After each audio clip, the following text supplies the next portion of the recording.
Good morning, good afternoon, good evening. My name is Squeak and we got a lot to talk about today. It's been a year, an entire year, since the surprising announcement that Donald J. Trump had been elected president. Within 24 hours, protest groups, then accustomed to getting wherever they damn well pleased from Obama, took to the streets demanding his resignation and calling for impeachment proceedings. Even still, every chance they get, someone calls for his impeachment. Not even knowing what impeachment really is. The American people, right now, are like spoiled brats. Milo Yiannopoulos calls this president Daddy because he believes we need a father figure in the White House. The kind of guy who won't let you have candy for dinner and make sure you understand why. And if post-Obama America isn't in desperate need of a timeout, I really don't know who is. So in this special edition of the Squeakly Report, we're analyzing Trump's election and counting our blessings in regard to the fact that Hillary Clinton isn't our commander-in-chief. All this and more on this special edition of the Squeakly Report. We, the American people, are at war. How many rich cigar-chomping megalomaniac health insurance CEOs doubling their profits? How many people have to die before we're willing to admit that we have a problem here? My name is Squeak Attack. Get used to me. I'll try not to flip my lid too much. We, the American people, are at war. I've said it before, I'll say it again. We're at war with the anti-American among our ranks. We're at war with our own media outlets. We're at war with conflicting ideologies in Europe, the Middle East, and Far East. And now, it seems like some are waging war with our own president. Donald Trump is our president. This is a hard truth for many to face, but it's exactly that. The truth, he will be president until 2021, and toward the tail end of 2020, the Democrats will regurgitate the same strategies they employed in 2016, 2012, and 2008, and we will see him reelected. Why? Because Democrats never learn. They're crooks. The DNC are crooks. The Clintons are crooks. Obama is a crook. Sanders is a crook. Biden is a career politician, so yes, he's also a crook. It's like these drug lords who have enough money to never have to work nor sell drugs again, but just keep going. It's an addiction to power, money, progress. To start our analysis, let's look at the structure of our electoral process for a moment. True or false? Your vote doesn't count for anything. False. I wanted to bring this up right from the get-go, because this is an incredible misconception a lot of people have about our electoral process. However, it should be noted that depending on the phase of the electoral process, the weight of your vote can vary. Not just because more people turn out for the general election than the primaries, but also because of what it is you're actually voting for. Because it's not actually for the president. During the primaries, you are presented with several candidates from the party to which you are registered. Forerunners in the DNC primary last time around were Hillary Clinton and Bernie Sanders. The GOP was torn for the most part between Donald Trump, Ted Cruz, Marco Rubio, and John Kasich for the majority of the race. Though we had over a dozen total choices by the time the Iowa caucus was held, that's the nation's first voting event every election season. However, you didn't actually vote for one of these people other than casting a popularity ballot. The last page of the ballot had the names of several other people, none of whom were running for office. These people are what we call delegates, the ones who actually cast their votes directly. And what you're basically doing is casting your vote for which delegates get the chance to vote. And the idea is that you're hopefully voting for delegates who in turn will vote for your pick for the president. The second phase of the election, the general election, works a little differently. Your vote counts towards a single vote in your district, with the most popular candidate, this time either Trump, Clinton, Johnson, or Jill Stein of the Green Party, receiving that district's electoral vote. That vote is then cast by a member of the Electoral College who represents that district, and in most states, whichever candidate gets the most electoral votes gets every electoral vote. This is what we call an all-or-nothing state. My home state of PA is one such state, and since Trump won in more districts than Clinton, he received all 20 of our electoral votes. Granted, electors are not permitted to violate the sanctity of this arrangement, or they face a cash fine, which means that those in the upper financial echelons have free reign to do whatever they want. In fact, Trump actually did lose a handful of votes, estimated to be almost half a dozen, due to the fact that people agreed to pay a cash fine instead of representing the will of the people of their district. So no, your vote is basically guaranteed to never be the single determining factor in the success or failure of any one candidate. However, this is a system that is wholly dependent upon people actually casting votes. So in other words, your individual vote may have little impact, possibly even none in the grand scheme of things, but someone's got to vote. If nobody voted, we wouldn't have a winner. So why do we have this seemingly stupid system in place? Well, it all goes back to the way our founding fathers conceived the electoral process for this country. Back when our country was formed, we had two parties, the Democratic Republicans and the Federalists. The Republicans were incredibly similar in mindset to today's libertarians and modern conservatives, and the Federalists were like authoritarian regressive leftists, only more financially insightful. They did set up the banking system like we have it now. The Republicans wanted a small government with lots of civilian constituents. The Federalists wanted a big government that was mostly self-contained, with only a select few being able to vote and significantly fewer being able to hold office. So we created the Electoral College as a compromise. Everyone gets a vote, but the uninducted masses are regulated at least to some extent. Why does all this matter? Well, we can look at the 2016 election for a rationale. A lot of people, in the wake of what happened, have been pushing for a one-man, one-vote system in which every vote carries equal weight in light of how the election turned out. The problem is, what this would mean is that only the needs of the most populated parts of the country would be taken into consideration when it came to campaigns and legislative reform. The needs of a family in Fargo, North Dakota are very different from the needs of someone in San Francisco, California. Someone in San Francisco, for example, where there's probably never an armed officer more than 100 yards away, will probably never need to actually have a gun for self-defense. Someone out in the countryside, however, which is less densely populated, like in the mountains of Appalachia, up in the Rockies, out in Montana, Alaska, has little recourse in regards to protection from home intruders or wild animals, and so one of those sexy Colt AR-15s is probably a good idea to keep around. Different strokes for different folks. In a one-man, one-vote system, civilian access to firearms would no longer exist. If you're for a one-man, one-vote system, you're inherently anti-gun. Compare this to a system Hamilton and Adams would have been in more favor of, though, in which only a few people actually got to vote. Again, the needs of the American people at large would never be taken into consideration, just the needs of the rich and powerful. In other words, if you're against the electoral system we currently have in favor of a complete removal of all civilian constituency, you're also anti-gun. This is actually why we have two very different houses of Congress, because the Republicans wanted representation based on population and location, a la House of Representatives, and the Federalists wanted a smaller, more compact Senate. So what's the point of all this? Why am I explaining all this to you? Because understanding how our electoral system actually works is key to understanding why Trump was able to win the presidency, seemingly against all odds. Regardless of whether you believe that there were several thousand legal votes counted or not, Trump lost the popular vote by sheer number of votes in total. However, he did win the popular vote in a large variety of locations and by quite a large margin. In fact, if it weren't for certain states, neither candidate would have had the position they ended up with. Almost a quarter of Clinton's total votes came from California alone, an all-or-nothing state, with incredibly specifically drawn district lines, drawn in a sense to make it so that the Democrats always win in the state of California. Food for thought for conspiracy theorists, remember when it came out that the Clintons and the Weinsteins were in cahoots? Why is it that since the election of Bill Clinton, California, which traditionally has been a red state, suddenly shifted to being predominantly blue? Then they started redrawing the lines and, well, look what happened. Likewise, were it not for Texas, Trump would not have had the 270 votes needed to win, despite having otherwise trounced his competition. Yet what really stands out about this election is just how many traditionally blue or swing states chose Trump over Clinton, who, for all intents and purposes, ran the better political campaign. Republicans are almost always at a disadvantage because culturally, most of the more densely populated states tend to vote blue rather than red. Trump took over Ohio, Pennsylvania, Michigan, and Wisconsin, typically blue states. He also dominated swing states like Florida and Missouri. And this is incredibly important to understand. Trump won the votes of more people on the fence than Clinton, who took home Virginia.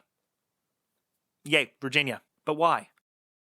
Is there a specific reason why he won any of these states in particular? Well, Pennsylvania is pretty obvious if you live there. An oversimplification of Trump's victory out here is that he resonated poorly in more urban areas, particularly in places like Lehigh, Montgomery, Luzerne, and Northampton counties.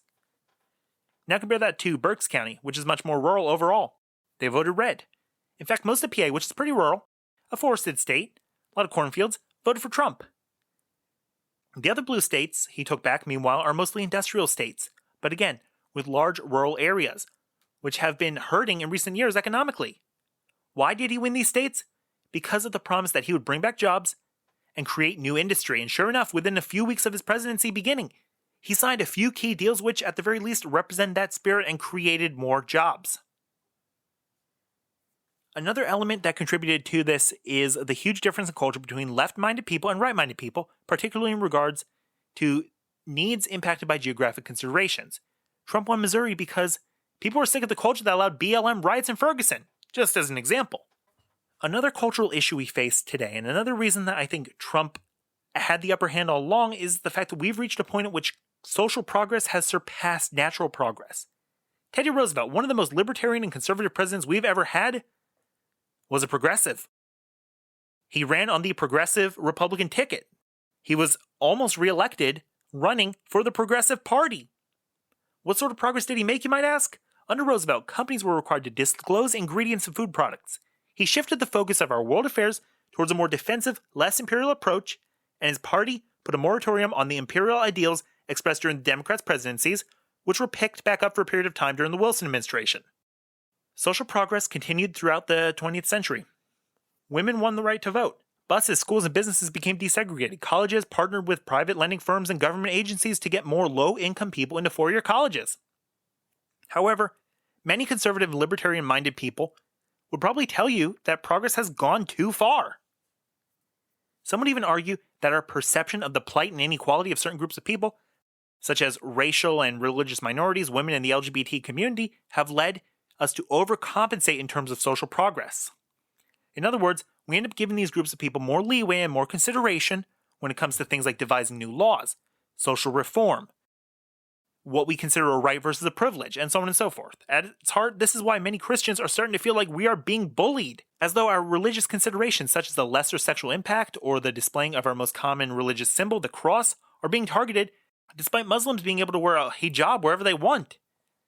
This is also why we have movements like #KillAllWhiteMen. This is why it's offensive to call someone the N-word, but it's considered supremacy to complain about being called gringo or cracker. Imagine if a university posted a job for a geology professor and said that members of one particular race need not apply. Sounds offensive, right? Sounds racist. If they said they didn't want a black or Asian professor, most people would agree it is. Even if they themselves aren't black nor Asian, maybe they never even met a black person in their lives. Yet there are some people out there who've never met people outside their own racial demographics, yet they would probably still consider that offensive. However, many white people actively support the idea of forced diversity, which can lead to things like a New York college refusing to hire white professors due to the demonstrated benefits of non-white faculty. Smells like apartheid if you ask me. But no, we're not supposed to care about that. We're supposed to be okay with whites being pushed around and offended anytime a black person complains about something. What was the biggest factor in the election of Barack Obama 2 terms in a row? Race. Bon Jovi wrote an entire album with this as its inspiration, the idea that we finally had a black president. People who refused to vote Obama, regardless of whether or not they agreed with McCain or Romney, more on policy than Obama, were labeled by default as racists. I don't like McCain. I don't like Romney after the way he acted this past election season. Yet I agreed more with both of them on policy, and surely enough, I got called racist by many people, some of whom I thought were good friends, suddenly changing their perception of me simply because the media told them that I was racist for not voting for the brown guy. My biggest contributing factor in my decision to register Democrat in 2008 and vote Clinton over Obama, though, was the fact that I knew his election would royally screw up our cultural climate. During the Obama presidency, people began to think they were invincible, immune to certain social obligations and morality, all just because of race. They began to feel like all they had to do was accuse someone of racism to get a pass on whatever they wanted, despite having clearly been culpable in some way, shape, or form. A black man points a gun at a cop and the cop shoots him. Why? According to Nancy Grace, because the cop was racist. Were all parties involved white, the truth would be pretty obvious. However, because the criminal was black, Al Sharpton gets called in and makes international news. No wonder people in Canada, Europe, and Asia, where black slavery wasn't a thing like it was in the US, still view blacks as consummate victims. Still think I'm racist? Sure. I'm a racist. I hate black people, and I wanted Colonel Allen B. West to run for president. Tell me how much sense that makes. I also hate Latinos, which is why I voted for Ted Cruz in the primaries, and learned to speak Spanish. Paid $30,000 to learn to speak Spanish and to get a degree in the Spanish language. Yeah. I'm a racist, totally. That totally makes sense. You see why these scare tactics don't work? Because they don't make any sense if you stop for a moment and think about what they're saying, what they're calling you. They're calling you a racist or a sexist or a homophobe because they don't have anything else to say. It's their last resort. It's their trump card, so to speak. They don't have an original idea in their heads, so they just resort to winning a non-existent argument of their own device by forcing you onto the defensive. Don't do that. Don't let them push you around with irrelevant non-facts meant to make you angry. Take a deep breath. Think about it for a moment. Think about what they're saying, and if you have to, drop the mic. Don't respond to what they have to say. They're just letting off steam anyway. It's just hot air. Is it really worth it? Granted, these ideas aren't exactly new. They've been around since the 80s and 90s. However, what the Democrats, especially Obama and the Clintons, and all their cronies like Sharpton, Warren, Waters, and Hollywood and music industry elites, what they have fostered is a culture of bullying and totalitarianism that has justified violent groups like Antifa and Black Lives Matter physically abusing their detractors. Notice you never heard any reports of Trump or Cruz supporters attacking Clinton or Sanders supporters during the past election season. Why is that? Why did we vote for Trump in so many weird places? We were sick of Hollywood and entertainment elites like John Bon Jovi and Jennifer Lawrence telling us what to do. In light of the Weinstein controversy, is it safe to call every popular woman in Hollywood a whore yet? We were sick of being pushed around by ideological elitists like Clinton herself, who called us all deplorables just because we did not want to vote for her. Another element of Trump's campaign, which is showing itself to be more and more true every time he tries to get a bill passed and ultimately fails, was that he vowed to drain the swamp and provide ideas for political reform, something that the GOP lackeys are legitimately nervous about. He campaigned on the idea that he would put an end to cronyism in the Republican and Democratic parties, and you know something? I'm willing to bet the 2018 Senate elections are going to reflect this. I've said it before and I'll say it again. We elected Trump because he said he would do things we wanted him to do. He's demonstrated many times now, probably more often than any other president in our history, that he intends to do just what we ask of him. Congress is the only thing in his way. So the midterm elections will probably be the deciding factor as to whether or not this trend is allowed to continue. The question is, will we be seeing a leftist Senate majority during the second half of this presidential term, or will we be seeing Republicans finally willing to cooperate? And if Trump does indeed win 2020, then he will have the chance to macerate the entirety of the U.S. Senate at some point. We'll have had the opportunity to affect the House's ranks a total of 5 times, including during last year's election, which saw the House shifting in the GOP's favor. For the last segment of our special edition this week, we took to Facebook, Twitter, and Reddit and simply asked people for their ideas as to how and why Trump sees victory. Let's take a look at what people have said. One of the most common themes in the responses we received was that Trump was honest, and that he spoke in a frank manner that resonated with more people. He didn't worry about the media, whom we know are incredibly biased. He focused his attention on the truth and on the people he was speaking to. He wasn't worried about making himself look good. He was just worried about that get-her-done attitude that most of this country feeds on, that we thrive on. One guy on Reddit, Only Facts Matter, gave some more interesting insight as to how Trump actually managed to amass his 306 electoral votes, 206 of which came from Romney states. Yeah, Trump got every single Romney state. Not a surprise, Romney basically only got the default red states. It was basically the Great Lakes states I mentioned earlier, Michigan, Ohio, Wisconsin, Pennsylvania, plus Florida, though Florida did turn out to be completely unnecessary. Had Trump lost Florida, he would have still had more than 270 votes. Oh, and half of Maine, because why not? The cherry on top, if you will. Let's see, one guy said O'Malley would have beaten him. Yeah, that's funny. Some libertarians are saying he ran on paranoia. If he ran on paranoia, then we've been paranoid since the 80s, ladies and gentlemen. Some are saying it was because he was the lesser of two evils. Yeah, I'm sure this wasn't the deciding factor, but it definitely was an element as to the rationale for voting for Trump. But most of those people seem to vote for Johnson or Stein. You know why? Because they realized, hey, wait, there are 2 other names on this ballot. And I kind of like what this one person's saying. And thus, people voted more for third-party candidates than we've seen in many election cycles. Now here's a funny one. According to one member of the New Libertarian, a Facebook group, people are fed up with politicians. Right. The whole drain the swamp thing. Correct. It also explains the success of Bernie. See, that's the trouble with registered libertarians. They start talking, it all sounds good, then the diarrhea starts spewing out both sides of their mouth. Bernie Sanders is the biggest politician of them all. He owns 3 properties, one of which is worth more than $600,000, which he only lives in for half a year at a time. The average family lives in a home valued at maybe a quarter of that. He's a liar. He's a cheat. He knows how to trick you into voting for him. If you're sick of greedy old men in Washington, don't elect the greediest and the oldest, the highest office in the land, you freaking morons! Why exactly wasn't Sanders the candidate? Because the DNC conspired against him, and thank God for that. If he were president, you'd be forced to pay additional income taxes to cover his ploy to ensure that every person in this country has a bachelor's degree, despite college education, even many PhD programs these days being completely useless in getting you a decent paying job. OBD campaigned for $15 an hour as minimum wage. That would be taxed at 60 to 70% to cover everything else he proposed. You'd ultimately end up making $6 for every hour worked. Right now, under our current administration, the average person takes home about $5.43 per hour worked, and a person who earns $10 at a crappy entry-level call center job at a temp agency, that person takes home $7.50. Do the math, people. You're better off working a crappy job under Donald Trump or under Hillary Clinton than working a decent job under Sanders. Now, to be fair, even Trump admits that Sanders is an outright victim of the DNC. There's one thing I didn't mention about the primary electoral process earlier. What I described is the way Republicans conduct their primaries. With the Democrats, however, they use a different system entirely. According to Debbie Wasserman Schultz, it's because their process protects the votes of the American people, ensuring that they count. Each election year, the DNC names several superdelegates. Last election cycle had over 700 of them. What are superdelegates, you might ask? Unpledged votes, which we now know were partially funded by, you guessed it, the Clintons. They can vote for whomever they please, whether or not the candidate earned any civilian votes at all. Isn't it funny that Wasserman Schultz claimed this is supposed to be good for our democratic structure?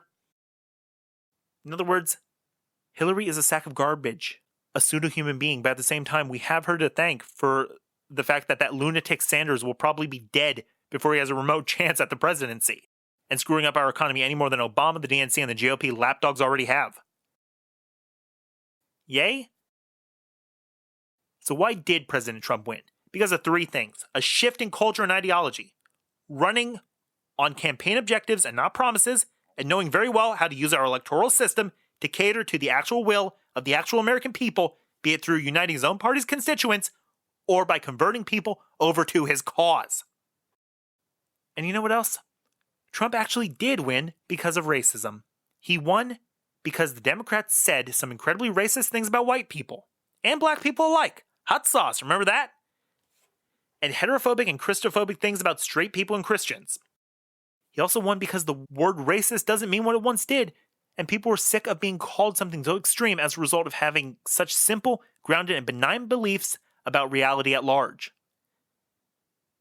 You can only hit the dog so many times before it bites you, and the American people now have red, dripping teeth. Donald Trump won because the left overused and abused the race card. It's been a great year for the truth, everyone. Here's to 7 more. Be seeing you.